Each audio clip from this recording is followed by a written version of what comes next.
my name is Wendy Cooper, and I am going to be talking to you about the two-way immersion education model and how it has impact ELL graduation rates. Before I move any further, let me discuss a couple terms that sometimes people get confused, and that's ELL, which stands for English Language Learners, and ESL, English as a Second Language. And according to Classroom Instruction that Works for ELL Student, written by Jane Hill and Caitlin Flynn, it says that ELL is a universal accepted term for English language learners, and that ESL is the program. So ESL is the program that are traditionally specialized to teach ELL students. Now let me have your attention real quick for this map, and what I want to show you is just to give you an idea on the population of ELL students in the United States. Darker color represents those states with the heaviest populations, and the lighter color represents those states with the least amount of ELL students. So you may ask, well, what is the two-way immersion education model?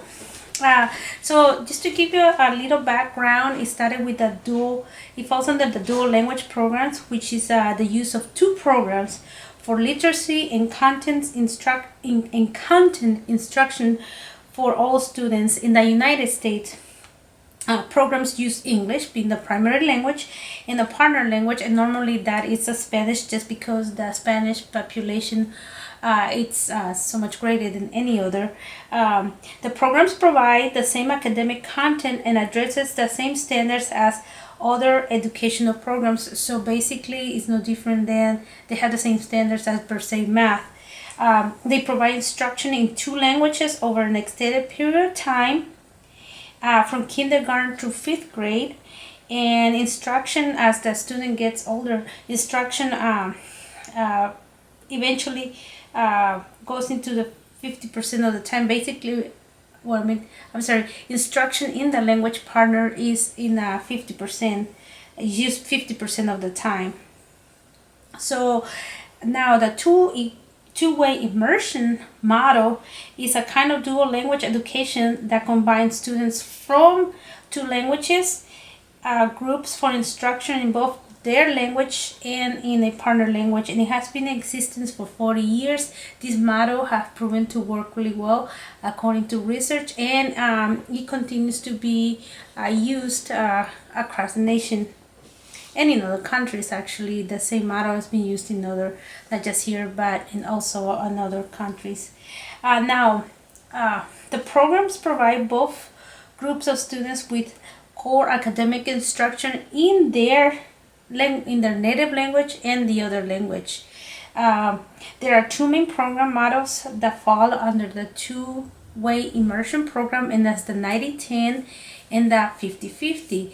So the 90-10 model, it refers to where students receive instruction in the first and second year in their partner language, so in their native language.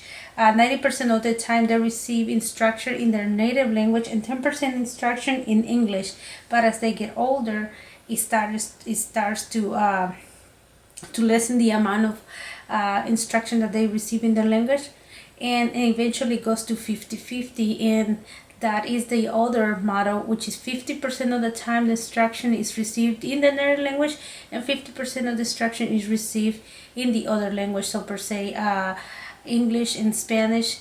And the goal is that students will achieve proficiency in both language equally. All right, moving along. With any programs to be successful, there's got to be assessment, and there have to be accountability. And in accordance to the No Child Left Behind, which was established in 2001, established the annual achievement objectives for ELL students and enforces accountability requirements for schools to make sure that they're enforcing those standards. But unfortunately, it came short of its goals, even though it did have good intentions to make sure that ELL students received instruction, appropriate instruction to meet their language needs. it didn't work out as well as they wanted to, and so it was replaced by the Every Student Succeed Act. And now this program is, or this model is in its infancy. It's only been around less than 2 years, and the goal is that all schools have to demonstrate that they are improving the English language proficiency for their English language learners. Improving English language proficiency is a required indicator in every state school's accountability system, which will help make sure that schools where these students are struggling get the right kind of support. Importantly, or most importantly, is that this changes signal to the states that it's helping ELL students gain the skills that they need to be successful in academic classes, and it must have priority. With that being said, there has been money allotted for this for the states to implement these programs, and that includes schools possibly hiring more teachers, or making sure that those teachers that they currently have are equipped with the necessary tools to provide the educational needs that the EL student needs. Moving along, there's an alignment with vision and goals of bilingualism, biliteracy, and multiculturalism. And what that means, according to Catherine Lindholm Larry from San Jose State University, she says that it requires the development of infrastructures that can ensure that assessment is carried out in consistent and systematic ways and is aligned with the appropriate standards and goals. Assessment outcomes are interpreted correctly and disseminated with appropriate constituents, and most importantly, the professional development is provided to enable teachers to develop, collect, and interpret assessment data appropriately and accurately. And really, what has happened historically is that many staff, like I said before, they're not trained to accommodate ELL students. So what she's saying is that basically, if the staff needs to be trained well in order to provide the ELL students with the curriculum that they need. Now, in order for these programs to be successful, the curriculum have to be delivered in a way where it's enables students to understand it, and for that, ELL teachers are expected to use a variety of tools that will enhance the learning experience of ELL students, and that also includes the use of technology, doing presenting instruction in different ways, doing scaffolding. Those are some of the tools that the teachers can use to better reach ELL students. I'm gonna move on into the support for ELL students. When it comes to the community and family support, with anything, students have to be supported by the family and the community to be successful. And what that means, when it refers to community, it means that teachers and the school as a whole have to foster a positive learning environment for ELL students.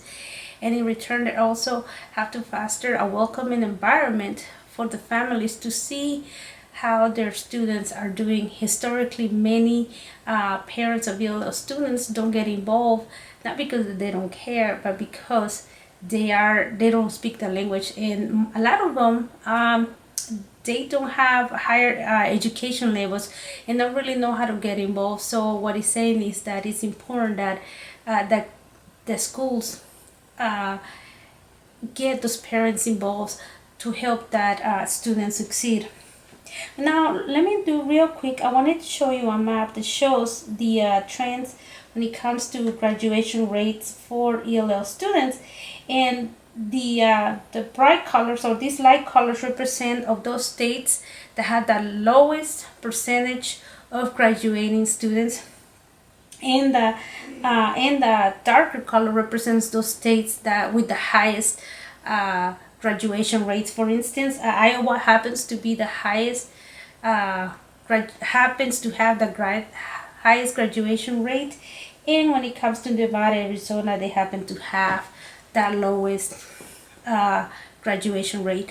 So all in all, the whole purpose of the program, the two-way immersion program, is that students gain equal amount of language proficiency, and also they're able to keep the native language, the native tongue, the native language, that they don't lose that. Historically, that's what happened, but with this program is with this program, it aims that students will not lose their native tongue. Thank you for listening.